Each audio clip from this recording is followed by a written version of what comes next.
Je ne sais pas si vous l'entendez. Moi, je l'entends Tout le temps. souvent autour de moi, y compris dans mon entourage immédiat. Pas seulement dans des cercles politiques ou intellectuels très précis. La voilà, cette petite musique. Cette guerre fait l'affaire des Américains. Ferait l'affaire des Américains. Pour le gaz, pour les armes. Donc, si le crime profite aux Américains, c'est bien qu'ils ne sont pas totalement étrangers à ce qui est en train de se passer. C'est ça, cette petite musique. Donc, de là à dire ou à insinuer, ce sont souvent des allusions. Vous savez, cette phrase, c'est beaucoup plus compliqué que prévu. Vous croyez que c'est la Russie qui a attaqué l'Ukraine? Ça, c'est ce qu'on dit dans les médias. Mais tout est beaucoup plus compliqué que prévu. Eh bien, de là à dire qu'il y aurait une forme de, sinon de responsabilité américaine, du moins que les États-Unis nourriraient, alimenteraient cette guerre, la feraient durer, il n'y a qu'un pas. Et si on tend bien l'oreille, on peut l'entendre de temps en temps. Alors, on va mettre les choses à plat d'abord. Est-ce que les États-Unis profitent vraiment de cette guerre? On va l'établir. Et qui dit quoi et avec quels arguments? Voici les indispensables avec Justine Fressine. Bonsoir Justine. Bonsoir David, bonsoir à tous. D'abord, factuellement, est-ce que les États-Unis profitent de cette guerre? Premier point, est-ce qu'ils en profitent, oui ou non, en matière de vente de gaz? Oui, c'est un fait, c'est indiscutablement un fait. Le gaz américain est clairement venu remplacer le gaz russe. Alors il faut se rappeler ce que c'était le gaz américain il y a encore quelques années. Du gaz de schiste dont personne ou presque ne voulait, très contesté sur le plan écologique. Aujourd'hui, les États-Unis exportent vers l'Europe 2 fois plus de gaz naturel liquéfié de GNL que l'année dernière. Ils sont donc devenus le premier pays fournisseur, alors qu'ils n'étaient que 3e l'année dernière, derrière l'Australie et le Qatar. En plus de cela, ils le vendent au prix fort, d'abord parce que techniquement ça coûte cher à produire, et ensuite parce que les Américains fixent les prix comme ils le veulent, puisqu'on a besoin de leur gaz. Le prix du GNL a donc doublé en quelques mois. Cette question, elle était d'ailleurs au menu de la visite d'Emmanuel Macron à Joe Biden la semaine dernière, tenter de négocier, entre guillemets, un prix d'amis pour les alliés européens. Deuxième point, est-ce que les Américains profitent de la guerre? Est-ce qu'on peut dire qu'ils profitent de la guerre en matière d'armement, d'industrie d'armement? Oui, là encore, c'est tout aussi indiscutable. Au total, depuis le début du conflit, les États-Unis ont envoyé près de 20 milliards de dollars de matériel à l'Ukraine, dont certaines de leurs armes les plus sophistiquées, les fameux lance-roquettes HIMARS, les missiles Javelin, NASAMS ou encore Stingers, fabriqués par 2 des plus grosses entreprises d'armement américaines, Raytheon et Lockheed Martin. Donc oui, effectivement, cela remplit les carnets de commandes, cela crée de l'emploi, cela crée de la richesse aux États-Unis et c'est aussi une formidable vitrine pour ces armements. Mais il y a un mais, ce n'est pas l'État américain lui-même qui en profite, car ces 20 milliards sont donnés à l'Ukraine, ils ne sont pas vendus et d'ailleurs les Ukrainiens ne paieront jamais ces armes. C'est quand même un gros mais. L'État américain qui paye. Donc oui, disons que les États-Unis profitent de cette guerre. Vous l'avez dit, c'est un fait. Et il faut regarder la réalité. Il ne faut pas l'évacuer pour des raisons idéologiques. Mais du coup, certains sont tentés de voir dans ce conflit la main de Washington. Oui, politiques, analystes, commentateurs. Alors ce sont parfois des interrogations, ce sont parfois des affirmations. Écoutez d'abord la directrice de la rédaction de Marianne Natacha Polony, le président des Patriotes Florian Philippot et le président de Debout la France Nicolas Dupont-Aignan. Cette guerre a précipité l'affirmation des intérêts américains en Europe et a déstabilisé totalement toute possibilité, ou plutôt a rendu impossible, toute forme de défense européenne indépendante. Donc c'est quand même d'une pierre 3 coups pour les États-Unis. Ça pourrait être leur intérêt. Manifestement, dans cette guerre, ils font tout pour couper un lien entre la Russie et le continent européen en termes géostratégiques et notamment énergétiques. Obliger les pays européens à se tourner vers le gaz naturel liquéfié américain, qui est essentiellement issu de gaz de schiste, et affaiblir les concurrents industriels au passage. Qu'avec la guerre en Ukraine, c'était la meilleure affaire qui soit pour les Américains, puisque l'explosion du prix de l'énergie, la coupure du fameux gazoduc qui passait sous la mer du Nord, l'obligation de l'Allemagne d'acheter du gaz de schiste américain, une fortune, 4 à 5 fois plus cher que le gaz russe, c'est l'asphyxie de l'économie européenne. Il y a même ceux qui parlent d'instrumentalisation. Écoutez, la députée européenne LFI, Manon Aubry. Depuis le début, les États-Unis ont, je pense, parfois joué un jeu dangereux en Ukraine, en instrumentalisant et en prenant le risque de généraliser la guerre. Donc, bien... Un cran plus loin, il y a aussi ceux qui pensent que les Américains ont pu provoquer cette guerre, et cela dès 2014. Écoutez, Jacques Beau, il est ancien colonel de l'armée suisse, aujourd'hui analyste stratégique. Je pense que c'est les Américains qui ont joué un peu un jeu pervers. Ils voulaient, ils voulaient s'implanter en Ukraine. Ils voulaient, je pense, provoquer un petit peu la Russie. Et je pense qu'ils ont un peu instrumentalisé, à mon sens, l'Ukraine et la population ukrainienne à des fins de politique, de géostratégie. Mondiale, oui. Merci Justine. Alors, on peut dire que ce sont des voix qui ne sont pas au cœur du débat français. Mais je pense que, comme moi, vous entendez cette musique autour de vous. C'est forcément les États-Unis qui tirent un peu les ficelles. Ouais. Alors, que répondez-vous? Ce qu'on peut dire...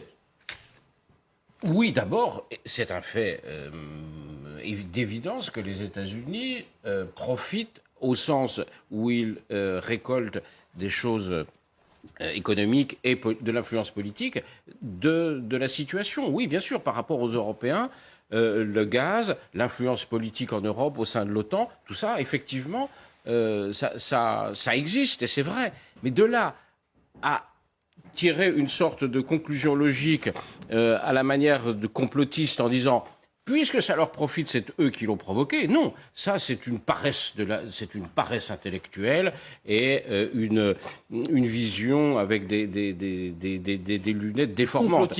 C'est pas parce qu'on est les bénéficiaires d'une situation qu'on a provoqué cette situation. Je veux dire, voilà.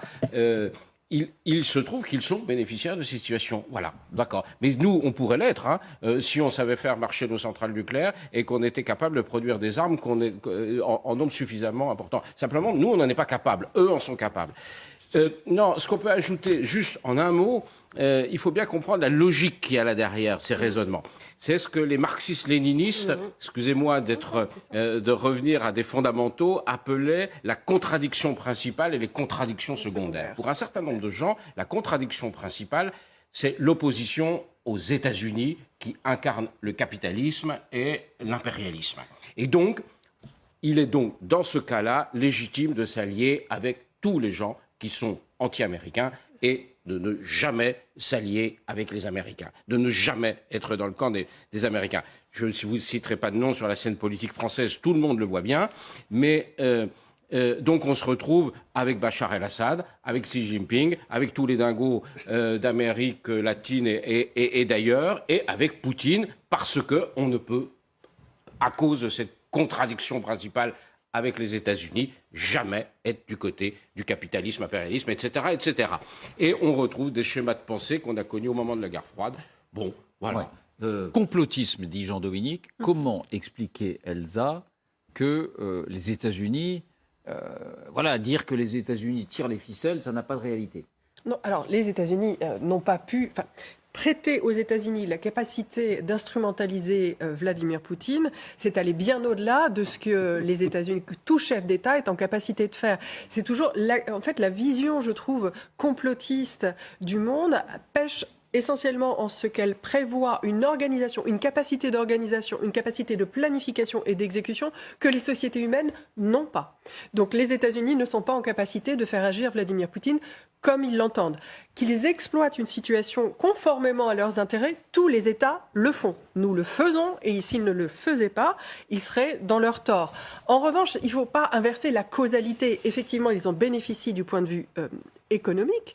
Effectivement, l'influence américaine va se trouver renforcée en Ukraine et la nôtre amoindrie par effet mathématique. Il ne tient qu'à nous de nous donner les éléments et les moyens dans le futur de pouvoir renforcer notre influence si tel est notre choix. Et effectivement, ceux qui, généralement, réactivant le logiciel de la guerre froide, pensent que pour échapper à l'OTAN, il faut se jeter dans les bras de Moscou, font en quelque sorte l'économie d'une troisième voie, qui est la nôtre. Et je pense que même si elle est balbutiante, on a quand même vu des sursauts au niveau européen de commencement d'organisation collective avec pour base un projet politique, en l'occurrence le refus de la guerre d'agression, une capacité à faire preuve de solidarité difficilement, certes en Europe, qu'on ne voyait pas avant, le début est là, et effectivement dans le temps pour aller sur le terrain des contradictions.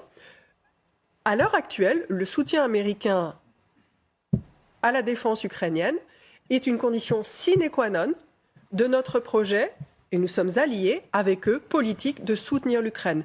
À moyen et à court terme, nous sommes des concurrents dans le domaine militaire et dans le domaine de l'influence politique. Je pense que tous les décideurs sont au courant, et la concurrence, nous essaierons de la vivre de manière non militaire. Mais en attendant, si les Ricains n'étaient pas là, comme on ne pourrait pas défendre l'Ukraine. Voilà, on aurait bien du mal. Je vais vous laisser conclure, Pierre, mais Vincent, ceux qui défendent ça, ils disent les Américains, ce sont eux qui ont suscité les manifestations pro-Europe en 2014 en Ukraine. L'OTAN, ce n'est pas une puissance défensive, c'est une puissance provocatrice qui a provoqué la Russie et pour la pousser dans ses retranchements. Voilà, en quelque sorte, les arguments qu'on entend le plus souvent.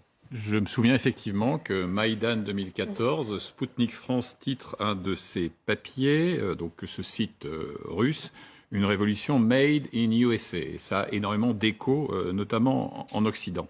Deux petites nuances factuelles. Je vous rappelle que l'obsession stratégique de Washington aujourd'hui, elle se joue en mer de Chine. Et que donc, d'une certaine manière, cet épisode russo-ukrainien distrait des moyens, de l'attention et du personnel. Deuxième point. Et notamment des livraisons d'armes à Taïwan. Absolument. Deuxième point, quand Joe Biden aborde les midterms, les élections de mi-mandat, il prend un vrai risque. Parce qu'il sait très bien que cette thématique-là, agitée par les Républicains, est extrêmement populaire. Qu'est-ce qu'on va faire là-bas? Cet argent-là serait mieux fondé à venir financer nos agriculteurs.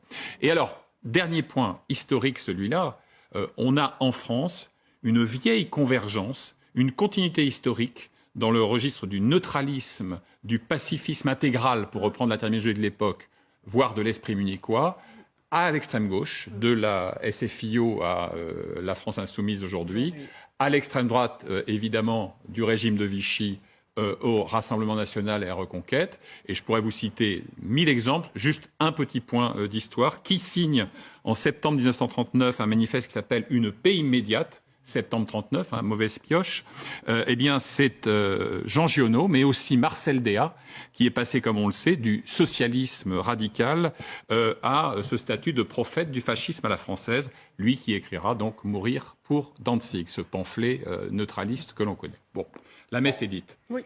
Le dernier mot pour vous, Pierre. Le mot, c'est que, David, moi, je suis très fier, que vous ayez posé ce type de questions, parce qu'elle se pose et on l'entend. Deux, je suis très fier, parce qu'après avoir entendu mes trois collègues, ce sont des démonstrations magistrales, étayées, soutenues. C'est ce qu'on fait de mieux. Non, je ne suis pas un donneur de son, mais je vous ai écouté, ce qui fait que je ne dirai rien de plus, parce que ça fait plaisir, si vous voulez. Le problème des complotistes, etc., c'est qu'ils se fondent sur des croyances qui ne sont absolument pas vérifiées, et pas sur des connaissances, une lecture, des articulations, un recul historique, etc. Donc, tout ce débat sur ce sont les Américains qui ont quasiment provoqué Poutine, etc., il faut rappeler quand même que le président français, on peut lui reconnaître ça, a passé 5 heures en face à face avec Poutine pour lui proposer une multitude de solutions, des garanties de sécurité, le règlement du problème du Donbass, etc. Et que donc Poutine, sauf si effectivement il y a une marionnette américaine à l'intérieur de lui qui le fait gesticuler, avait toute liberté pour sortir par le haut. Non, il n'y a pas de complot américain. Les Américains ne s'intéressaient pas à la Russie. Ils ne s'intéressaient même plus à l'Europe. Vincent l'a dit, ils sont obsédés. Voilà. Et par ailleurs, l'OTAN était soit obsolète, soit en état de mort cérébrale, ne représente pas du tout une menace. Et dernier point parmi une multitude, 2 points. Un, la Russie ces dernières années a été énormément choyée par la communauté internationale sur le plan militaire, financier et autres. Et deuxièmement, au sein de l'OTAN, vous n'avez aucun pays qui ait la moindre envie d'aller se coltiner la Russie nucléaire et de l'envahir. Je dirais presque, c'est un peu vexant pour Poutine, la Russie est un non-sujet. Était un non-sujet avant l'invasion. Évidemment, là, Poutine a réussi cet exploit de rameuter tout le monde, de réunir tout le monde, de souder tout le monde. Mais avant, c'était un non-sujet, sauf ceux qui, effectivement, par anti-américanisme primaire, par style complotiste, et puis ces mécanismes consistant à dire « Ah oui, donc ils en profitent aujourd'hui ». ce qui est une réalité sur le plan financier et autres. Donc c'est eux qui l'ont fait.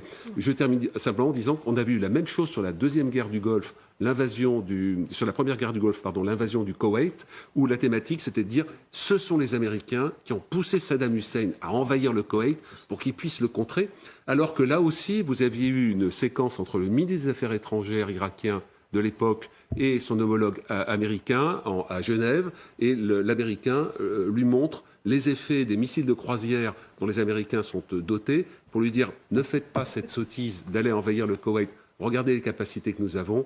Saddam Hussein l'a fait, il a été écrasé, il a été battu. Non, ça n'était pas un complot américain à l'époque et ça n'est pas un complot américain aujourd'hui.